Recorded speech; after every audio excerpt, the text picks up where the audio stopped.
કૃષ્ણની માયામાં ને મોરલીના ટંકામાં, શંકરના તાંડવમાં ને વિષ્ણુની વાણીમાં, તેમજ મારા સ્વપ્ન શહેર સુરતના આંગણે ફંગોળાતી તાપી નદીના કિનારે જન્મેલો હું હર્ષિલ વઘાસી આપ સૌનું હાર્દિક સ્વાગત કરું છું।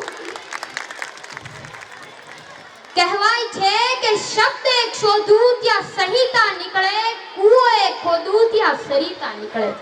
ધબકે છે ક્યાંક હજી લક્ષ્મણની રેખાઓ, જ્યાંથી રાવણ જેવા હજુ બીતા બીતા નીકળે।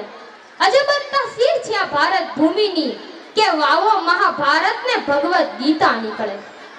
આપણે તો એ સમાજમાં રહીએ છીએ જ્યાં પિતાનો પ્રેમ, બહેનનો મીઠો ઝઘડો ને માતાની મમતા બોલે છે। આજે મારે વાત કરવી છે આપણી સંસ્કૃતિ, આપણી સભ્યતાની। આપણી વિશિષ્ટ સંસ્કૃતિનો અમલ આજનો યુવા વર્ગ નથી કરી રહ્યો। આના માટે જવાબદાર કોણ? એવું તે કયું કારણ છે કે આપણી સંસ્કૃતિ વિસરાઈ રહી છે? આપણી સંસ્કૃતિને ભૂલવાનું કારણ આપણે સૌ પોતે જ છીએ। બાળકો કે યુવાન, સૌ કોઈ પોતાની સંસ્કૃતિની જાળવણી પોતાના મા-બાપ પાસેથી જ શીખે છે। જો આપણે જ બાળક કે યુવાનને નાનપણથી જ નહીં કહીએ કે આપણી સંસ્કૃતિ શું છે, તો કેવી રીતે જળવાઈ રહેશે આપણી સંસ્કૃતિ? ક્યાં ગયું એ માના હાથનું ચૂરમું જેમાં ઘીની ધારા વહેતી હતી? ક્યાં ગયા એ પ્રભાતિયા જેના રણકારથી ગામ આખું જાગતું હતું? અરે ક્યાં ગયો એ વડીલોનો આદર જે પંચમાં પૂજાતો હતો?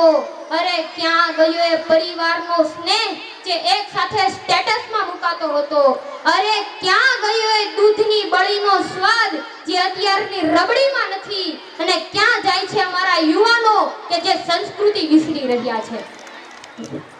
હવે આપણે આપણા સમાજમાં કે મારે વાત કરવી છે કે ગીતામાં ગોતવાનું ગૂગલમાં ગોતે છે ને, આમ જ આજનો માણસ ગોટે ચડે છે। શોધો તો દરેક સમસ્યાનું સમાધાન મળે છે, પણ તમારું શોધવાનું ઠેકાણું તમને નડે છે। માટે સંસ્કૃતિ, સંસ્કાર ને સભ્યતાનો વારસો કાયમ રાખવો જોઈએ, કારણ કે સોનાની પેન કદાચ વારસામાં મળી શકે, પણ શું લખવું એનું જ્ઞાન ના હોય તો બધું જ વ્યર્થ છે। માટે સંસ્કાર, સંસ્કૃતિ એ કાયમ માટે રાખવી જોઈએ। એટલે જ તો આપણા ગુજરાતમાં એક કહેવત છે કે કુળમાં હોય ને તો કુંવરમાં આવે વડીલ, બાકી બદામ ખાવાથી બુદ્ધિ નો આવે। અને બીજી વાત કરું તો આપણી સંસ્કૃતિ એમ કહે છે કે મહેમાન ગતિ તો આપણી નસે નસમાં છે। મહેમાન ગતિ તો કાઠિયાવાડની શાન છે। એટલે જ તો મારા કવિ કહે છે કે જો તારા આંગણિયા પૂછી આવે કોઈ તો આવકારો મીઠો આપજે રે। અરે આપણું કાઠિયાવાડ તો ઈ છે કે નરસૈયોને દત્ત બિરાજે જાગીરનારી જાડી છે, ડુંગરા ખૂંદે ડાલા મથાને ડેણકું કાઠિયાવાડી છે।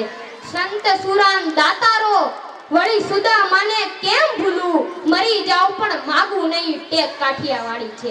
પરબ સતાધાર વીરપુર પાળિયાદને બગડાણે હરિહરનો સાથ કરે રોટલો કાઠિયાવાડી છે। ને નો ખાવાનું ખાવા માંગ્યું ઈ મહેમાન મહાભરાડી છે, ને ખાંડણીએ ખંડાણો ને એનો બાપ કાઠિયાવાડી છે। ખાંભીએ ખાંભીએ સિંદુરિયો ઈ રંગ કાઠિયાવાડી છે, રા રાખી દીધો દીકરો ઈ જંગ કાઠિયાવાડી છે।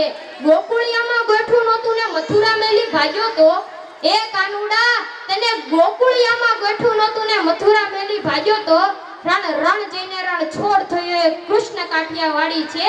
રણ જઈને રણ છોડ થયો એ કૃષ્ણ કાઠિયાવાડી। અને શું વખણાય આપણી આ ધરતીનું?